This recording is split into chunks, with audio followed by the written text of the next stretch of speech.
आइए हजरात, इसके बाद मैं बड़े ही अदब के साथ गुजारिश कर रहा हूँ, मोहम्मदाबाद की एक अजीम शख्सियत, एक बड़ी शख्सियत जिन्होंने दीनी रहनुमाई में और मदरसा अरबिया दारुल मोहम्मदाबाद की तरक्की में, तामीर में बहुत ही ज़बरदस्त काम किया।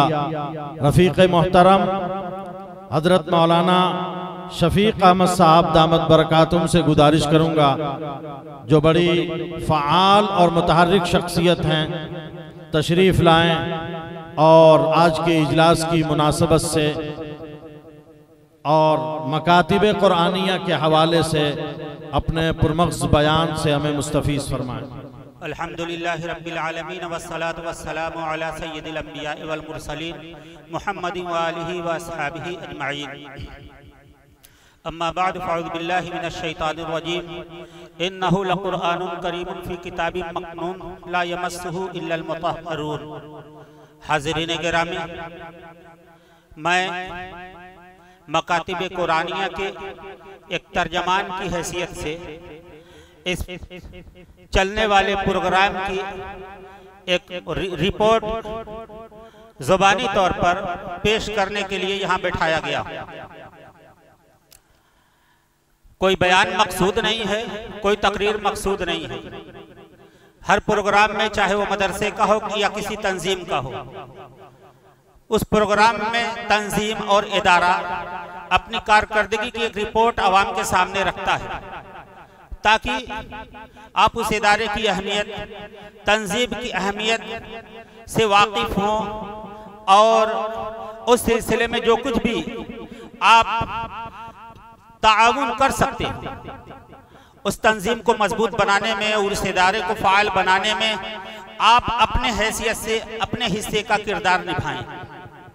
मकातिब कुरानिया के तर्जमान की हैसियत से मैं इस तंजीम की कारकर्दगी और इसकी रिपोर्ट आपके सामने रखता हूं। सबसे पहले आपके जहन में एक सवाल पैदा होता होगा कि मदरसा चल रहा है, इतने हुफ़ाज़े किराम हैं, हर मुसलमान की हर छोटी बड़ी आबादी में कोई ना कोई मदरसा है, फिर अलग से नूरानी कायदा के तर्ज पर तालीम के लिए अलग से मकातिब कुरानिया खोलने की जरूरत क्यों आप लोगों को पेश आई, और इसी तर्ज पर कुरान पढ़ाने की जरूरत आखिर क्यों है? इससे पहले जो बगदादी कायदे की तालीम होती थी, क्या वो तालीम गलत थी? इस किस्म के सवालात आमतौर पर लोगों के जहन में पैदा होते हैं। ये सवाल अगर हल हो जावे तो फिर इसकी अहमियत क्या है आप खुद ब खुद समझ जाएंगे। आपके सवाल का जवाब देने से पहले एक सवाल मैं आपसे करना चाहता हूं। मकातिब कुरानिया में पढ़ने वाली ये 5 बच्चे जो भी आपके सामने आए, इन्होंने कुरान की एक एक सूरह आपके सामने पढ़ी। सवाल आपसे है कि क्या आप इसी तरीके से कुरान पढ़ने पर कादिर हैं? जो हाफिज होंगे, जो किसी कारी के यहां फन्ने क़िराअत सीखे होंगे, सिर्फ वही हाथ उठा सकते हैं कि हां हम इस तरीके से कुरान पढ़ने पर कादिर हैं। इसके अलावा जितने भी हैं, चाहे वो आम हो, किसी मदरसे में दर्स पढ़ने पढ़ाने से कोई ताल्लुक ना हो, उन्होंने प्राइमरी पंजुम तक की तालीम हासिल की हो या वो भी ना हासिल की हो, या गुस्ताखी माफ क़िराअत ना पढ़े हों, सिर्फ मौलवी हो, फजीलत की डिग्री हासिल की हो, ऐसे तमाम लोगों से मैं सवाल करूं कि आप कुरान इसी तरीके से हर हर्फ को उसके मखरज से अदायगी के मखरज के साथ और सिफात की रियायत करते हुए आप कुरान पढ़ने पर कादिर हैं, तो मैं समझता हूं कि बगले झांकेंगे कि नहीं, हम पढ़ने पर कादिर नहीं। तो गौर से सुन लीजिए, कुरान वैसे ही पढ़ना जरूरी है जैसे इन बच्चों ने आपके सामने पढ़ करके दिखाया है। अगर आप इस तरीके से कुरान पढ़ने पर कादिर नहीं हैं तो आप कुरान गलत पढ़ रहे हैं। मैं साफ लफ्जों में कहता हूं, कुरान गलत पढ़ रहे हैं। और किसी इबारत को और किसी किताब को गलत पढ़ा जाए तो किताब लिखने वाले, तसनीफ करने वाले के दिल पे क्या गुजरती है। एक वाकया और एक नमूना आपके सामने रखता हूं। पाकिस्तान के एक बड़े नामवर आलिम हैं जिन्हें पाकिस्तान का शेखुल इस्लाम कहा जाता है, मुफ्ती आजम कहा जाता है, हजरत मौलाना तकी उस्मानी साहब। हजरत मौलाना तकी उस्मानी साहब बैनुल अक़वामी सतह के आलिम हैं। दुनिया के तमाम ममालिक में उनका सफर हो चुका है। दावती नुक्ते नजर से या फिर उस मुल्क के हालात जानने के लिए पाकिस्तान के नुमाइंदे के तौर पर बहरहाल मुख्तलिफ हैसियतों से दुनिया के बेशतर ममालिक का वो दौरा कर चुके हैं। उनके अंदर एक खूबी यह है कि वो जिस मुल्क में जाते हैं उस मुल्क के हालात क्या हैं उसका बहुत गहराई से जायजा लेते हैं। माजी में इस मुल्क से मुसलमानों का क्या ताल्लुक रहा है या इस्लामी हैसियत से इस मुल्क की क्या शनाख्त रही है, वो उसको भी कलमजद करते हैं। और अपने सफरनामे को उन्होंने एक किताबी शक्ल दी और उस सफरनामे का नाम रखा जहाने दीदा। क्या नाम रखा? जहाने दीदा। अब उसको पढ़ने वाले पढ़ने लगे जहां दीदा। इतनी तकलीफ हुई उन्हें, इतनी तकलीफ हुई कि उसके बाद जब उन्होंने दूसरा सफरनामा मुरत्तब किया तो तौबा कर ली कि जहाने दीदे का ये हिस्सा दोम मैं नाम रखूं। उन्होंने नाम रखा दुनिया मेरे आगे। उसके बाद तीसरा सफरनामा मुरत्तब किया तो उसका नाम रखा सफर दर सफर। एक उर्दू किताब का मुसन्निफ अपने किताब के नाम को गलत पढ़ने को बर्दाश्त न कर सका। ये गलत पढ़ना इतना बड़ा जुर्म था, इस जुर्म का वो सहन न कर सका। उसने जब दूसरी किताब ने लिखी तो उसका हिस्सा दोम जहाने दीदा हिस्सा दोम कहने के बजाय उसने नाम ही तब्दील कर दिया और नाम लिखा दुनिया मेरे आगे। अभी स्टेज पर तसनीफ के मैदान से ताल्लुक रखने वाली दो शख्सियात थी, मुझे लगता है कि चली गई। अगर ऐसे लोग मौलाना ज़ियाउद्दीन साहब और मौलाना अनवार साहब थे। अभी तसनीफ के हवाले से एक शख्सियत मौजूद है यहाँ पर, मौलाना मुफ्ती वसीउर रहमान साहब। इनसे जरा पूछिए, इनकी लिखी हुई किताब अगर कोई इनके सामने पढ़े और गलत पढ़े और ये बर्दाश्त कर लें, नामुमकिन है। फौरन टोकेंगे तुम ये गलत पढ़ रहे हो। तो उर्दू की लिखी हुई किताबें जिसके गलत पढ़ने पे कोई मसला खड़ा नहीं होता, लेकिन अच्छा उसको बर्दाश्त नहीं किया जा सकता। कुरान करीम रब्बुल आलमीन का कलाम क़यामत तक इंसानों के लिए हिदायत और रहनुमाई के लिए नाजिल किया गया। उसके कुछ हुकूक मुकर्रर किए गए। बादशाहों के बादशाह का कलाम, कलामुल मुलूक मुलूकुल कलाम, बादशाहों का कलाम कलाम का बादशाह हुआ करता है। ऐसे बादशाह के कलाम को जो कलामों का बादशाह है उसकी ये धज्जियां उड़ाई जाएं कि न जा का पता चले और न ज़ाद का पता चले, न सीन और शीन और स्वाद में फर्क महसूस हो, और पढ़ते पढ़ते एक नया तरीका निकाला जाए जिसको अजमी तरीका कहते हैं। कुरान के साथ ये जुल्म क्यों कर बर्दाश्त किया जाएगा और अल्लाह रब्बुल इज्जत इसे बर्दाश्त नहीं करेगा। क्यों? इसलिए कि इसके पढ़ने गलत पढ़ने पर बहुत सारे मसाइल खड़े होते हैं, बहुत सारे मसाइल खड़े होते हैं। सबसे पहला मसला ये कि ईमान लाने के बाद फराइद की कबील से जो सबसे पहले इबादत हर मोमिन के ऊपर फर्ज है वो नमाज, और नमाज के अरकान में से एक रुकन है कुरान की, उसमें 3 आयतों के बकद्र या एक बड़ी लंबी आयत के बकद्र कुरान की तिलावत। अगर कुरान की तिलावत किसी रकात में नहीं की गई तो नमाज का एक रुकन छूट गया और नमाज ही नहीं होगी। और कैसी तिलावत? ऐसी तिलावत जो कुरान के सही तरीके पर पढ़ने का जैसा हक है वैसी तिलावत ये कुरान की नमाज के अंदर होनी चाहिए। ये सीखना आपके लिए जरूरी है। नमाज फर्ज है, नमाज की दुरुस्त अदायगी के लिए तिलावत फर्ज है और फर्ज का सीखना भी फर्ज होता है। और ऐसे अहम काम के लिए आप सवाल करें कि नूरानी कायदा पर तालीम देकर तजवीद के साथ पढ़ाने की जरूरत क्या है? या तो आप पागल हैं या इस मुहिम को चलाने वाले पागल हैं। दोनों न सही हैं न दोनों पागल हैं। एक ही पागल हो सकता है जो इस किस्म का सवाल करे। मेरे भाइयों, यही सब हालात देखकर कि हिंदुस्तान में खास तौर से औरतों को मैं नहीं कहता, मर्दों की बात कह रहा हूं कि 98% अफराद कुरान दुरुस्त तरीके से पढ़ने पर कादिर नहीं है। कुरान के 4 हुकूक हैं। सबसे पहला हक है कुरान पर ईमान लाया जाए।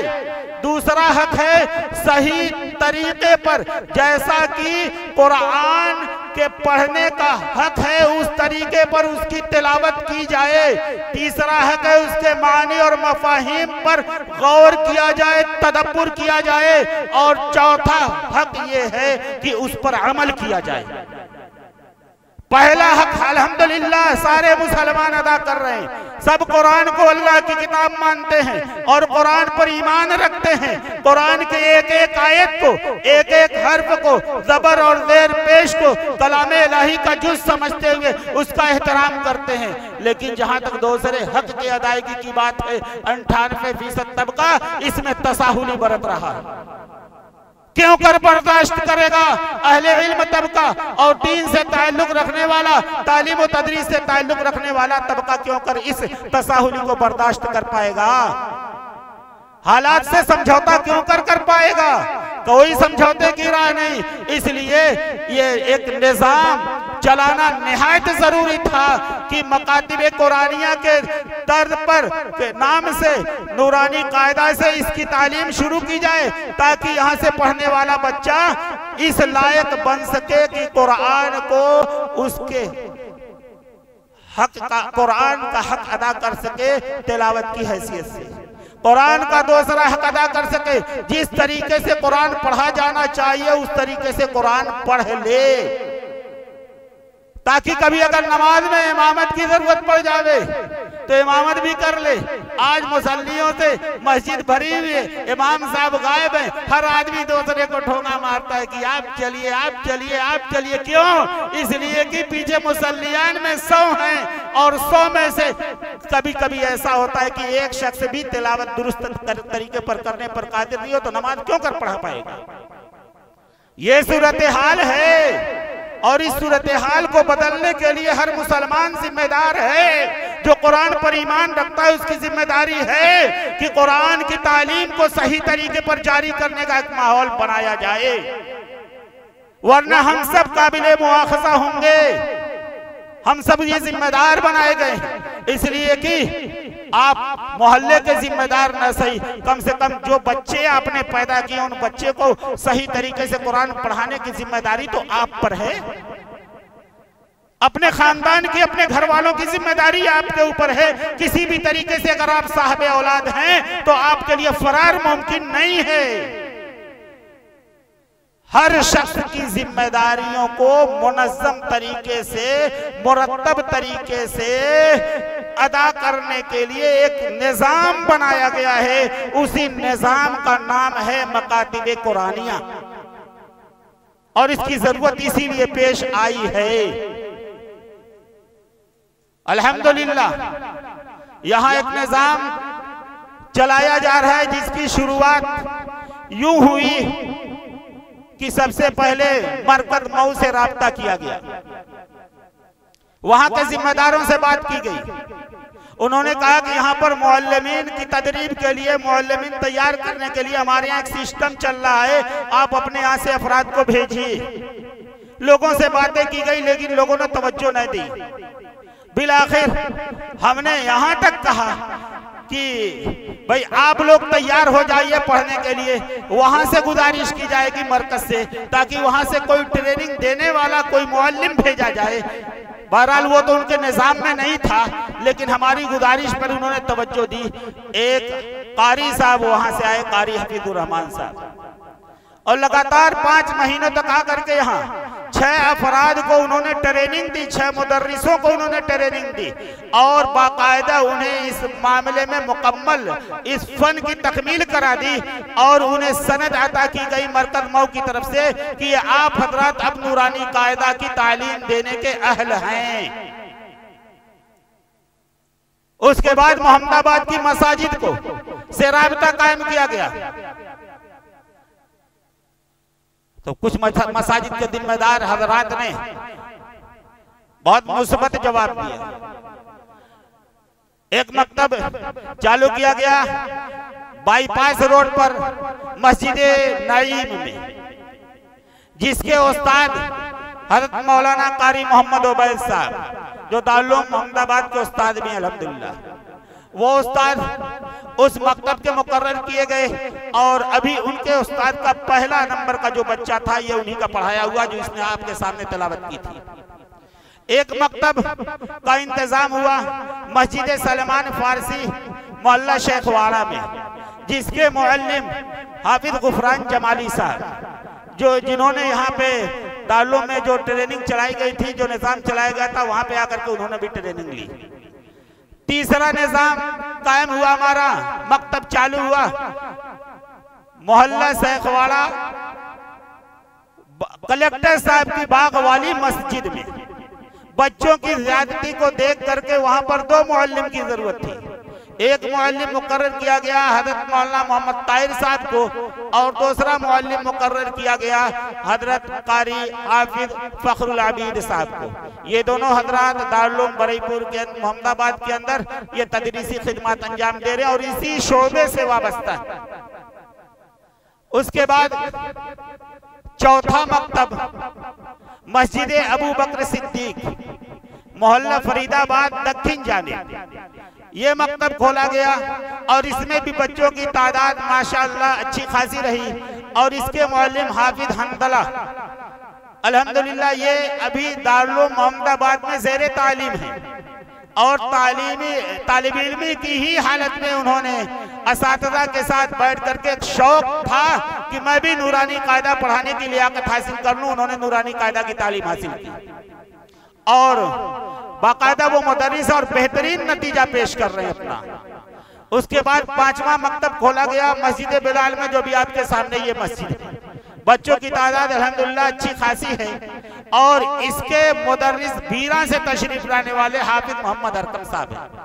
ये 5 मकातिब कुरानिया के रहनुमाई में और इसके देरे असर चल रहे हैं, और इसमें सबसे बड़ा ताउन मस्जिद के जिम्मेदारों का है कि वो हजरात अच्छी खासी माली मदद करते हैं, जिससे असातिज़ा की तनख्वाहें वगैरह दी जा सकती है। ये प्रोग्राम हमने क्यों मुनाकिद किया? हमारा मकसद ये नहीं था कि इसमें हम अपनी मदह सराई खुद कर सकें। हजरत मौलाना कमरुज़्ज़मा साहब इस पूरे निज़ाम के रूहे रवां हैं, हम उनकी तारीख में जमीन व आसमान के कुलाबे मिलाएं। नहीं मेरे भाइयों, ये मकसद हमारा हरगिज नहीं है। एक इंसानी फितरत है, अगर फुटबॉल का वर्ल्ड कप शुरू हो जाता है, गली गुच्चे में, हत्ता कि आपके घर में, आपके कमरे में बच्चे फुटबॉल लेकर के और किक मारना शुरू करते हैं, कभी गेंद आपके थोबड़े पर भी लग जाती है। वर्ल्ड कप क्रिकेट का शुरू होता है तो हर गली गुच्चे में बल्ला और वो गेंद लेकर के और भाग दौड़ शुरू हो जाती है। एक मुशायरा शुरू होता है ऑल इंडिया मुशायरा, तो तुकबंदियां करने वाले नौजवान पैदा हो जाते हैं और वो शेर जबरदस्ती कहना शुरू करते हैं और नतीजे में कुछ शायर भी बन जाते हैं।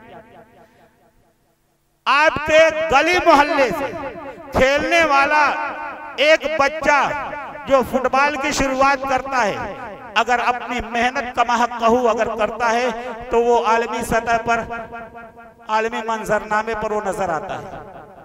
आपके घर से, आपके गली मोहल्ले से लकड़ी का अपने हाथ का बनाया हुआ बैट बल्ला लेकर के क्रिकेट शुरू करता है और स्टेडियम में कभी वो नजर आने लगता है।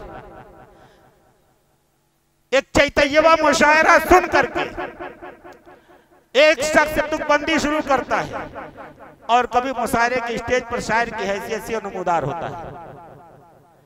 क्या समझ में आया? हमेशा जब किसी भी फन का कोई प्रोग्राम मंजरियाम किया जाता है तो उससे कुछ लड़कों को और नौजवानों को शौक पैदा होता है और जो उसको अपने दिल पे ले लेते हैं और आगे बढ़ने के लिए लगातार मेहनत करते हैं। तो एक दिन ऐसा होता है कि वो आलमी सतह पर अपनी एक छाप छोड़ जाते हैं।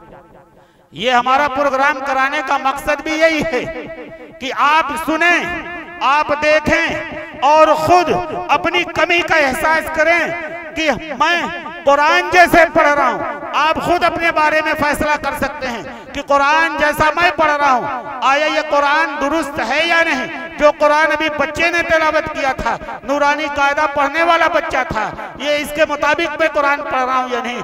आप खुद मुआज़ना करें अपने पढ़ने का इस बच्चे के पढ़ने से, ताकि आप अपनी कमी महसूस करें और उस कमी का एतराफ़ करें और आइंदा आपने जो गलती की है अपनी औलाद के सिलसिले में ये गलती न गवारा करें और अपने औलाद के सिलसिले में संजीदा हो जाएं और आप अपने बच्चे को सही और दुरुस्त तरीके से कुरान पढ़ने की लियाकत पैदा करने के लिए आप तलाशें कि कहाँ इसकी तालीम होती है, कैसे इसका नज्म कायम किया जाए और जो नज्म चल रहा है उस नज्म को बाकी रखने के लिए और उसको तेजी लाने के लिए आप अपने हिस्से की जिम्मेदारी अदा कर सकें।